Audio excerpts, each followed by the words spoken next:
This program presents ways to optimize health and well-being. When considering lifestyle changes, please consult with your healthcare provider to ensure they are suitable for you. Hello and welcome. I'm Casey Vakoka. E. Joseph Kosman once stated, "The best bridge between despair and hope is a good night's sleep." Indeed, quality sleep can have a huge impact on our sense of well-being.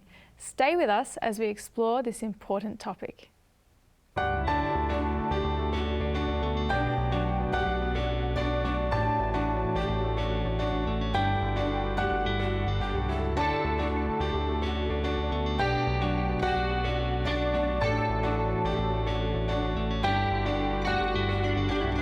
I'm so glad you've joined us for this program where we explore ways that you can shape your lifestyle as medicine. Today we're going to talk about sleep and its importance, and this is something that's relevant for everyone. To discuss this topic with me here in the studio is Dr. Eddie Ramirez, a medical doctor, researcher, author and international speaker. Welcome to the program, Eddie. Thank you for coming today. So glad that you're so willing to contribute. Thank you so much. Thank you for this invitation and talking about a personal passion of mine, the topic of sleep. Very good. So I'm glad that you expressed, I think everyone should be passionate about sleep, because it does make such a huge difference in our lives, doesn't it, when we feel so nicely rested. Yes, absolutely. I'm a personal testimony of this. When I went to medical school, I made the commitment to go to bed very early in the evening every single day, and it seems the strategy worked as I graduated first place in my class, so it worked. There you go. It helped keep that brain sharp for you, didn't it? That's right.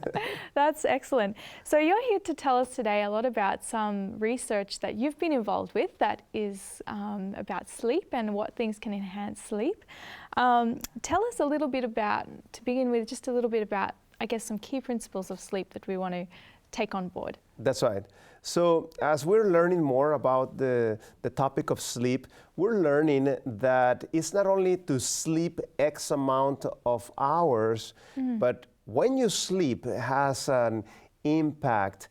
See, you cannot say, okay, I'm going to sleep from 2, and then because I need to sleep my 8 hours, I'm going to sleep until 10 p.m. It doesn't work. You are going to have problems with your quality of sleep if you choose to do that in the day, because you're supposed to sleep in the night, not in the day.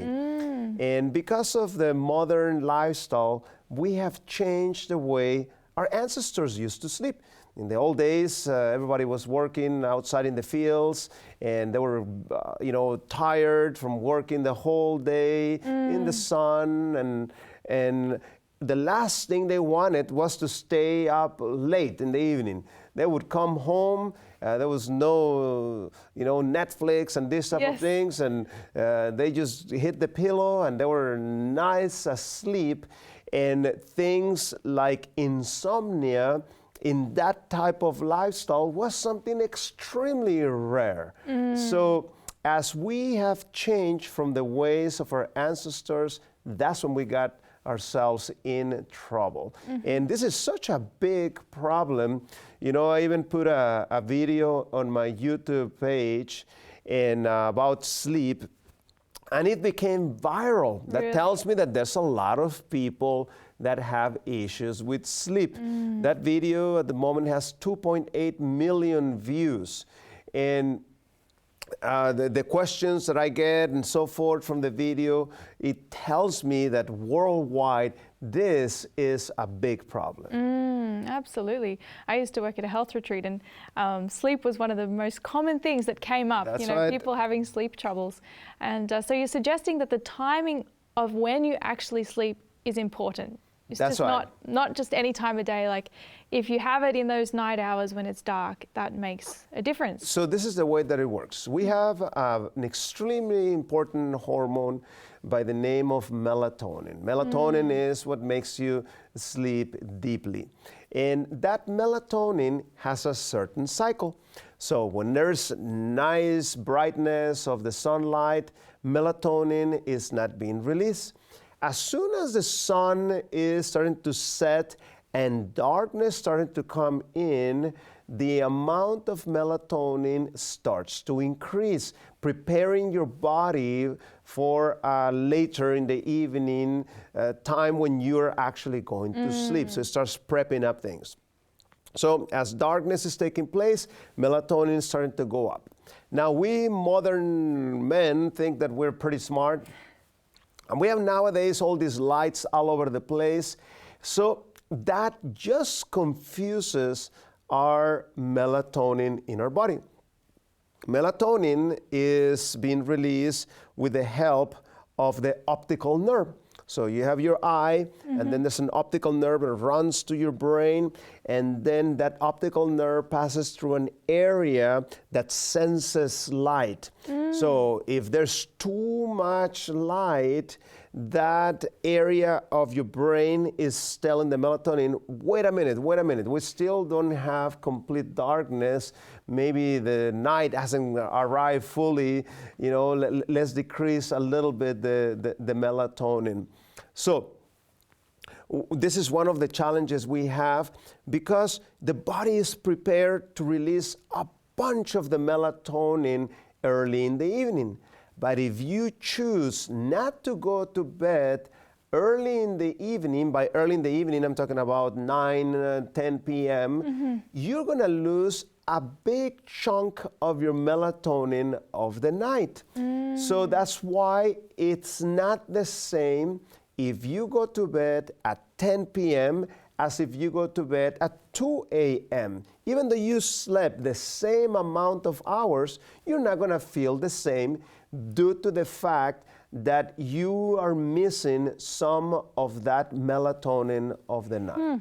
So that's interesting. So that means the melatonin is actually having an effect to help rejuvenate us? Is that what's going on? That's right. So that melatonin helps you with anxiety, helps you fight cancers, helps you control your blood pressure, helps you control your nervousness, helps you rejuvenate the body at night.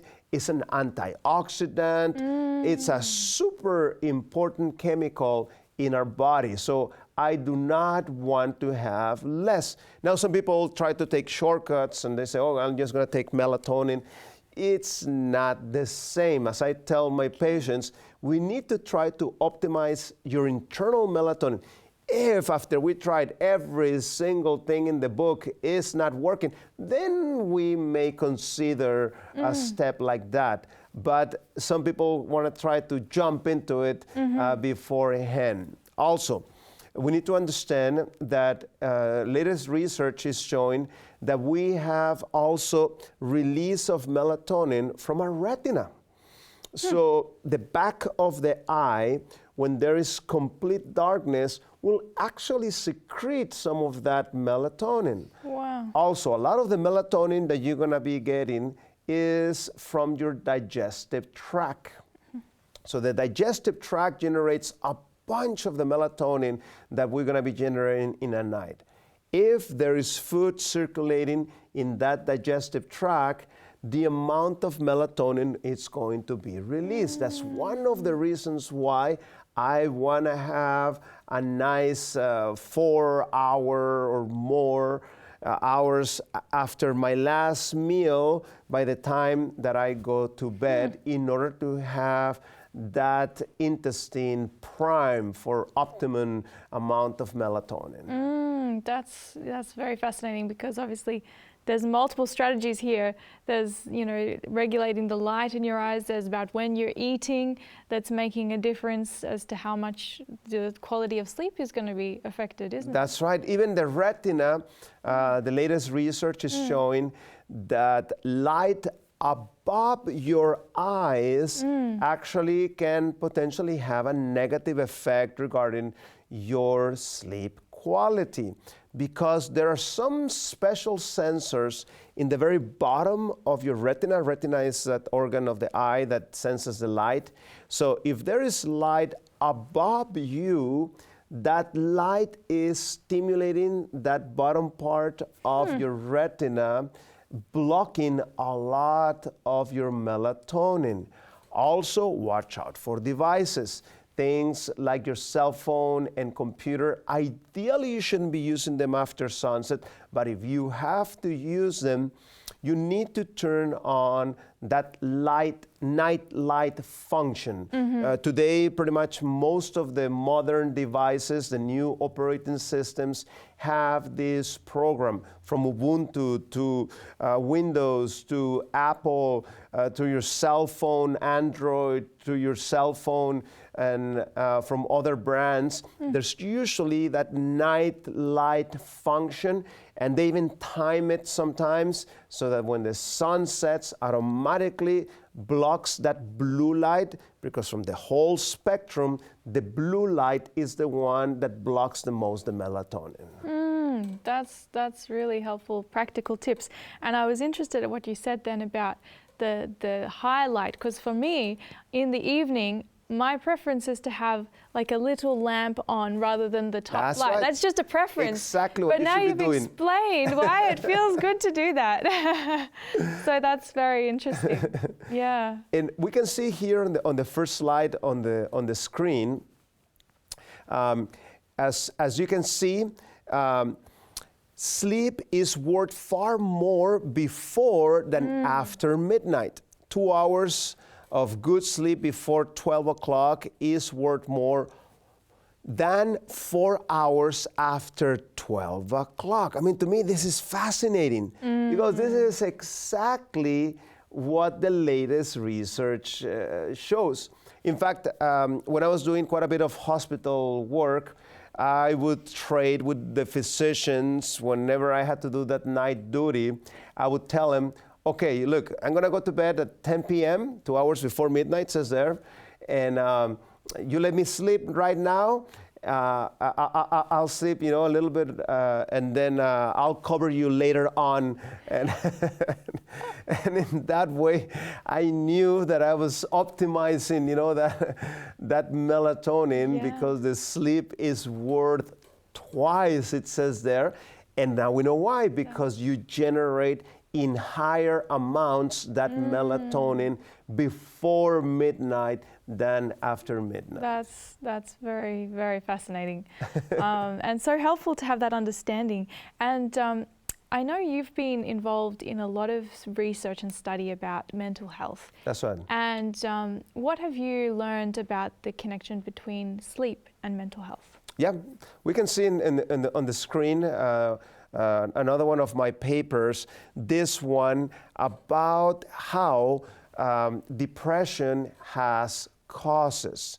And the inquiry we were having is what has been documented as things that can affect mental health as regarding causes of that mental health problem. And you can see in the next screen, we have written this paper that we call the 10-hit hypothesis. So basically, if somebody has 4 or more of these factors active at the same time, they're going to have a mental health problem. And if you notice, factor number 4 is something called the circadian rhythm, and that one has to do with irregularity. The body likes to be regular, so things that cause irregularity in my eating, in my sleeping, are going to have a negative effect on my mental health. Now, something interesting is that if you ever talk to somebody with depression, they're going to tell you one of the challenges they're going to have is the problem of sleep. And the reason why they're having problems with sleep is the following. Somebody that has depression, there's a change in the chemistry of the brain, but especially a chemical by the name of serotonin is too low. And at night, when there's complete darkness, serotonin becomes the melatonin. So if they have low serotonin, which is causing their depression, they're going to have low melatonin, and that's going to be interpreted through different places, different ways, such as having problems going to sleep, waking up too early in the evening. In fact, there's a relationship. How early in the night you're waking up at 2 a.m., 1 a.m., the more severe your depression, the earlier that's going to wake you up. So as you start making the right lifestyle changes, one of the first things you're going to notice, the sleep quality will improve. Interesting. Yeah, wow. So definitely it's those hormones that are having the interest, because the effect there, the serotonin is like the happy hormone. That's right. And it's connected to melatonin. Mm-hmm. So that's the pathway there. That's right. And then you can see also my next study on the screen. This very interesting study was showing that going outside, this is from my tweets, even if it's cloudy, even though you may not be able to see the sun is still there. If you remember, we're mentioning that the bottom of the eye has those special sensors. So in the night, I don't want to stimulate those, but in the day, I want to stimulate those. So first thing you can do if you want to start improving your sleep, you're going to go outside early in the day. As the sun is starting to shine, it doesn't matter if it's cloudy, you are going to get that benefit from that bright light, and that's going to help to start programming your cycles of sleep so that you can start becoming a little bit regular. In our program of depression, we have the key of every single one of our patients. And if the patient refers that, oh, I had a really bad night's sleep, I'm just gonna stay in bed the whole morning. No, sir, you're not gonna do that, because if you do that, you're gonna cause the same problem in the night. You're not gonna sleep well. You're gonna want to stay in bed again. So we need to break that cycle. We knock on their doors. If they don't open, we'll open the door. And we're gonna take them outside where there's bright light, or through one of those blue lights. We're gonna be stimulating that retina so that the patient starts to increase the serotonin, which will improve the melatonin and will start making him feel much better. So it seems like we really have to act on principle here and not how we feel if you want to break this poor sleeping cycle. You got it. That's very interesting that you share those things. And you know, these days there is a real challenge that we face with there's so much artificial lights around. That's right. And it makes it really difficult, doesn't it? Like in the tweet that I was putting recently, you can see it on the screen. And this interesting newspaper article from Los Angeles Times, Earth is losing its darkness with implications for human health. See, studies show, for example, that if you're sleeping and in your window, there's one of this little bothersome type of light, not necessarily like super bright, but it's bright enough there. Even though your eyes is closed, your sensing retina still is functioning. So for example, there was a recent study showing that you actually increase the risk of metabolic problems, diabetes, and so forth, if you're sleeping in a place where there's some light outside your room. So if that's the case, you're gonna have to have one of those masks that covers well your eyes. Unfortunately, some people unconsciously take off the mask at night, and that's something that certain people need to get used to it. So if you don't deal with that, you're gonna have trouble. And that's the problem that we have as more artificials are coming up, artificial light, that is causing what is called light pollution, and that's not good for our health. And especially if people are located in cities, that's very difficult because you have to, I don't know, thoroughly block out every window and put extra sheets or something up to keep the light out, just to achieve that darkness that we need for health. That's what I used to do when I used to live in Norway. You know, in Norway, the sun sets around 11 something the evening where I was. So I had to block my window. You know, there's no way. It was just too bright to sleep in the summers. Yeah, to get that cycle continuing. That's right. Yeah. And then also we can see this other study on the screen. This is one of my studies in which it was showing how regularity in eating and sleeping seems to improve depression. That's how we title our study. And basically what we're doing, we're taking a big sample of our database, more than 5,000 people. And through different questionnaires, we were trying to understand, how regular or how irregular you are at going to bed. And it was very clear from the results. People that are not regular in their eating and in their sleeping patterns tend to have a worse mental health. So there's another tip there. If you want to improve that mental health, you need to become regular. Now, the temptation of some people is that they say, well, doctor, my problem is that I am a night person. I'm a night owl. Night owl, yes. So I function better in the night and I become more productive and so forth. Well, that's what you think, but that's not necessarily what your body does. In an interesting study, they took those night owls and they put them all on tents, outside camping tents, and they took away their cell phones, and something interesting happened. When you're camping outside, you don't have any artificial cell phone or tablet. I mean, there's only so much you can talk about it in the evening, and you need to go to bed. And the advantage of sleeping on a tent is that when the sun comes up, the whole tent illuminates. So you know when the day is there.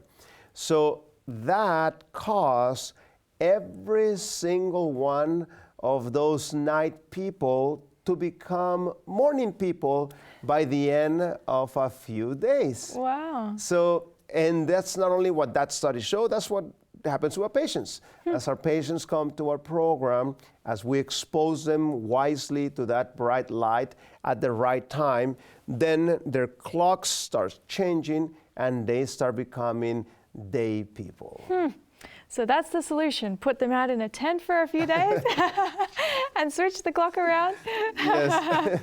And that'll make a big difference. But that's very interesting because I guess what you're highlighting here is the light exposure is very key for setting that natural rhythm of the sleeping and the waking and the timing of See, all that's why our ancestors, that most of them were farmers, knew this very well. For example, they knew that if they didn't go out to the field to start working early in the morning, they would have to start doing it a little more during midday. And the midday was nice and hot. Yes. So they knew this by experience. So you would see that most of those workers were out early in the morning working those fields. And by doing that, they were exposing themselves to the bright light of the sun, and that helps regularize their rhythms, and no wonder why they didn't have all the sleep challenges that we as modern society have.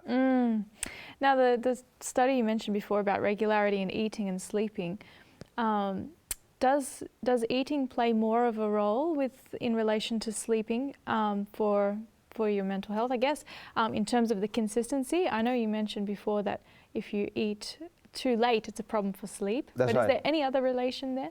Yeah, no, definitely. Both play a very important role. Both are as important. So, see, regularity in your time to go to sleep is very important because, as we mentioned, the melatonin and there's other chemicals that the brain secretes at night. If you keep your brain guessing, last night you went to bed at 9, then the next night you went to bed at 11, then the next night you went to bed at 1 a.m., and then the next night you went back to at 11. And all this changing and changing and changing, the brain is like, well, then when I release these chemicals, So by becoming regular, your body knows, okay, we're going to bed at 10 p.m. Okay, at that time, I'm going to be optimizing and secreting all these, chemicals that are needed for good sleep. therefore optimizing the quality of the sleep. Nice. So it's really making the whole operation of your body system efficient. Because That's it can right. predict exactly when it needs to do certain things. So in that way, you're able to optimize the functioning of those chemicals. At the same time, also the order of your meals is important also. You shouldn't be keeping your body guessing by when the food comes and so forth. In fact, studies show that that's why you should be eating a good breakfast, because a good breakfast starts to create synchronization of the body clocks. Body clocks that are not synchronized is what causes all kinds of troubles in people that have problems with sleeping. So by optimizing and synchronizing your clocks, you improve how you feel, and things like your sleep are going to start improving. That's very interesting. And now you're an international speaker. You travel around and you're going through multiple time zones. Yes. This is well known to play a lot of havoc with your natural body rhythms. How do you manage that? So what I do is a few things. One, I program my trips. I just don't take any flight. I'm very picky what flight I'm going to take. So I have this algorithm in my head in which I know when I'm going to do my exercise, when I'm going to eat, when I'm going to sleep. So by programming my flights, I know when to do what.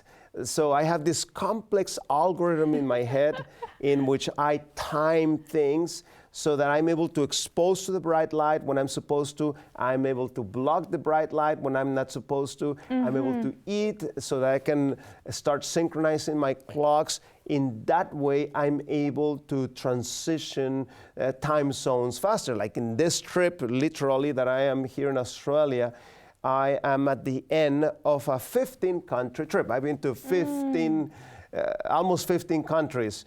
So by optimizing those clocks, I'm able to do that. Wow, that's amazing. And certainly nice to see how you're able to put that in practice in your own life situation. Well, thank you so much for sharing with us. I look forward to the next program with you where we can talk more about this. We've been talking with Dr. Eddie Ramirez all about sleep. And in the next episode, we will talk more about this topic, including some practical strategies to help you sleep better. You won't want to miss this, so please stay tuned. If you have questions or comments about this program, or if there's a topic you'd like us to discuss, contact us on health@3abnaustralia.org.au. And remember to shape your lifestyle as medicine.